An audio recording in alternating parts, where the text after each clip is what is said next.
Ya, topik ini supaya random, jadi kita pakai Gemini lah kalau dalam bahasa Indonesianya. Ini servisnya dari Google.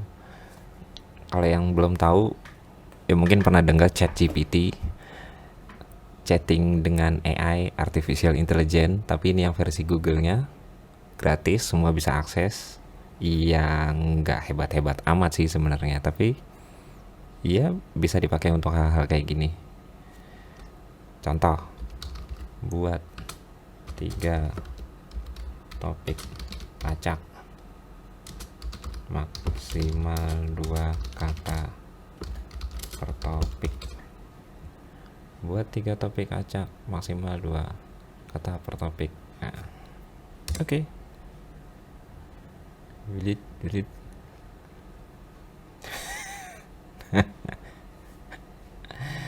Ini 3 pilihan topik. Jadi rule-nya adalah per sesi kita dikasih 3 pilihan topik acak. Terus kita akan pilih salah satu dari 3 topik ini untuk kita pakai jadi bahan.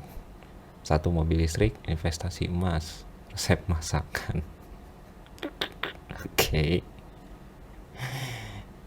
Kita pause dulu, kita switch kamera depan untuk siap-siap. Oke, kita masuk ke sesi kedua, episode nomor 2. Setelah dikasih 3 pilihan topik sama Gemini Google, saya pilih nomor 1, mobil listrik. Sebentar, pause dulu. Ini sekarang kita pakai timer di HP aja biar gampang lihatnya daripada di layar komputer. Oke. Tema mobil listrik. 3, 2, 1, mulai. Oke. Yang kita bahas ini hari ini itu mobil listrik. Jadi saya sendiri tidak banyak tahu tentang mobil listrik, tapi saya termasuk orang yang mendukung mobil listrik. Sebenarnya bukan secara spesifik mobil listrik sih. Saya mendukung sebuah pergerakan baru untuk tidak terlalu banyak menggunakan kendaraan pribadi. Jadi lebih senang untuk menggunakan transportasi umum. Seandainya menggunakan kendaraan pribadi pun lebih senang untuk menggunakan kendaraan listrik. Secara menurut perhitungannya itu tetap lebih murah daripada menggunakan mobil, nggak secara spesifik mobil sih, kendaraan yang berbasis bensin atau bahan bakar minyak, yang terutama yang berasal dari minyak bumi. Walaupun sekarang sudah ada minyak bio yang udah hasil olahan. Jadi gini, mendukung sebuah pergerakan dengan mengurangi penggunaan kendaraan pribadi itu sebenarnya hal kecil, tapi membuat dampak yang dampak keseluruhan yang sangat besar. Kayak misalnya kita tinggal di Bekasi ke Jakarta itu sebenarnya nggak terlalu jauh, jarak 10-20 km dari pusat kota Bekasi masuk ke Jakarta. Mungkin masih sampai Jakarta Timur sih, kalau dari Bekasi ke Jakarta 20 kilo itu sudah nyampe. Kalau dihitung dengan menggunakan bensin, anggaplah Pertalite yang sekarang ini harganya 10.000, itu dengan beli Pertalite 10.000 bisa 2 kali bolak-balik kira-kira. Menurut pengalaman saya yang dulu sering bolak-balik pakai motor sampai speedometernya itu udah 9999, di reset 9999 lagi. Jadi waktu kuliah itu kemana-mana naik motor, jadi kira-kira perhitungannya tahu lah gitu. Nah, tapi dengan menggunakan kendaraan umum itu sebenarnya jauh lebih mudah, terutama di Jakarta. Bukan lebih mudah, lebih murah. terutama di Jakarta. Pertama ada KRL, ada bukan busway apa, Transjakarta, ada Jaklingko. Itu sudah bisa mulai mengakses, walaupun belum semuanya tempat, tapi sudah bisa mengakses. Kalau sistem transportasinya itu sudah memadai, jalurnya, aksesnya itu pasti akan diminati. Nah, sekarang tinggal penggunaan kendaraan pribadi berbasis listrik, motor listrik, mobil listrik. Keuntungannya murah,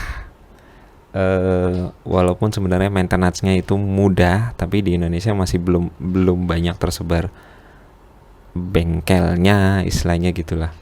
Ada beberapa yang sudah beberapa produsen vendor yang sudah menyiapkan bengkel resmi untuk itu. Bahkan dengar kalau nggak salah Polytron ya, dia ada yang sistemnya itu sewa motornya dan motor dan baterainya. Jadi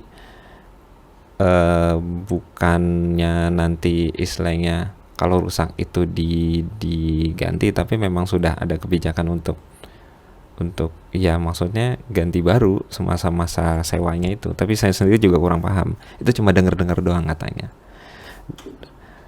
Dan mobil listrik itu misalnya yang sekarang banyak itu yang Wuling itu, yang mobil mini isinya 2 orang itu, sebuah kendaraan yang cocok untuk di kota besar, untuk yang cuma bolak-balik kantor rumah aja, terutama yang di Jakarta gitu. Daripada naik motor, mungkin bisa nambah 1 lagi orang, nambah sedikit barang, tadi dulu lampunya kedip, baterainya udah mau mati. Tapi nggak apa, masih bisa. Dan tidak makan space sebesar mobil yang rata-rata itu panjangnya bisa sampai 3 meter, dan kira-kira butuh space 5 meter kira-kira untuk jarak aman, dan melebar ke sampingnya itu bisa 2 mungkin untuk jarak amannya. Karena saya sendiri juga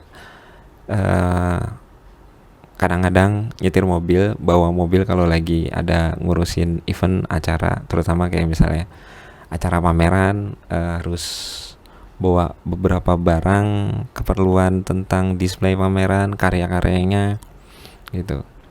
Nah, penggunaan mobil listrik yang sebenarnya lebih ramah lingkungan dari end usernya. Nah, ini juga di beberapa negara itu sempat dikritisi juga mobil listrik sebagai yang dimarketingkannya sebagai kendaraan ramah lingkungan. Sebenarnya tidak seramah itu lingkungannya, terutama untuk Indonesia. Maksudnya gimana? Jadi ya, kita sebagai user akhirnya, end usernya, itu dengan cara mengecas, tidak menggunakan minyak untuk bahan bakarnya, tapi penyimpanannya dengan baterainya nanti casnya bisa pakai listrik rumahan biasa, itu bisa, cuma mungkin lebih lama. Kalau mobil ada stationnya sendiri, iya, semacam pom bensinnya gitulah, yang modelnya dicolok, itu dia bisa ngisi lebih cepat. Nah, terus yang jadi permasalahannya kenapa menjadi tidak lagi hemat atau menjadi boros itu ada di penyedia pasokan listriknya, di mana banyak negara maju kayak misalnya Jepang itu sudah pakai pembangkit listrik tenaga nuklir di mana-mana, karena Jepang sendiri punya kayak semacam keterbatasan akses listrik. Percaya nggak percaya, itu Jepang itu kayak semacam terbagi dua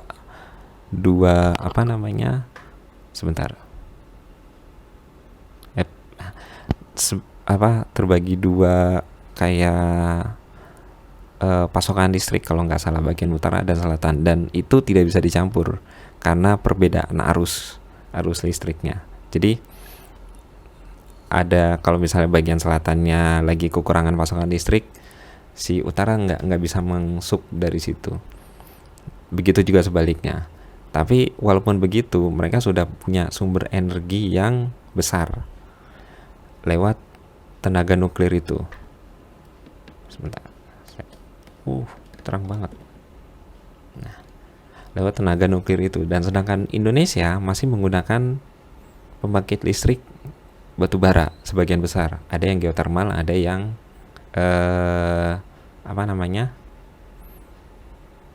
angin, ada yang air, banyak juga PLTA air. Tapi masih, kalau tidak salah itu, saya masih yakin masih di atas 50%. Waktu itu pernah baca pembahasannya.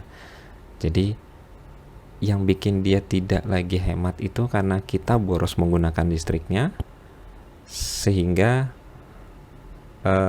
si pembangkit listriknya itu harus membakar batu bara lebih banyak untuk menghasilkan listrik yang kita pakai.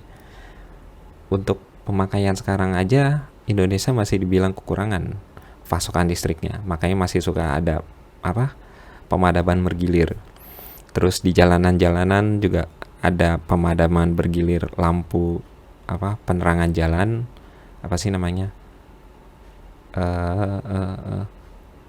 penerangan jalan umum, PJU ya kalau nggak salah, saya lupa istilahnya.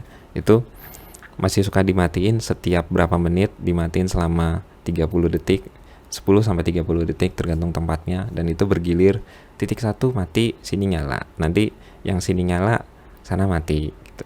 Jadi ganti-gantian. Kan itu menunjukkan bahwa Indonesia masih kekurangan listrik. Dan kalau kita harus dipaksa untuk menggunakan kendaraan listrik, mobil listrik dengan jumlah yang besar, Indonesia masih sangat kekurangan. Di situ yang bikin perhitungannya menjadi tidak lagi hemat dalam skala besar Indonesianya, tapi hemat dalam skala end usernya kita sebagai konsumennya. Itu pokcoy, kucing di luar. Wah, sudah diingetin nama pokcoy. Udah 10 menit tuh. Masih lanjut sedikit. Konklusinya, kesimpulannya adalah mobil listrik di Indonesia masih belum cocok. Masih lebih cocok di Indonesia itu pakai transportasi umum. Dan penggunaan bahan bakar bensin di Indonesia masih sedikit lebih relevan daripada harus maksain untuk menggadang-gadangkan kendaraan pribadi listrik. Karena yaitu alasan itu, penyedia pasokan listriknya. Kecuali kita sudah bisa surplus, itu listriknya bingung mau diapain, lebih baik dipakai untuk kendaraan seperti itu gitu. Oke. Kita stop dulu timernya. 11 menit 15 detik. Gak buruk, not bad. Ya, masih bingung, dan evaluasinya, pertama saya masih agak ragu untuk mengeluarkan suara yang besar karena saya cuma bisa ngerekam ini malam dan ini lagi lampunya kedip-kedip. Evaluasi kedua, pastikan baterai lampu pencahayaannya cukup. Ini kedip-kedip. Lagi. Jadi ya udah, pakai lampu yang ini aja. Kita pegang aja.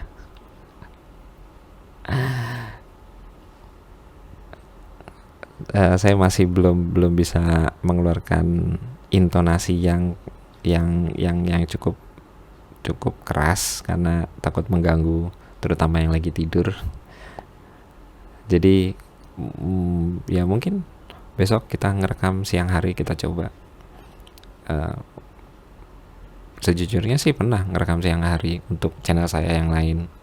Bisa lihat Rumah Ombak Kreasi. Di situ saya bikin ya progres tentang di mana saya ngajar, tempat yang biasa, yang bisa untuk mengajari anak-anak. Jadi ya begitu. Episode 2 selesai dengan berapa tadi? 11 menit sekian, 11 menit 23 detik kalau nggak salah tadi. Sampai jumpa selanjutnya. Bye.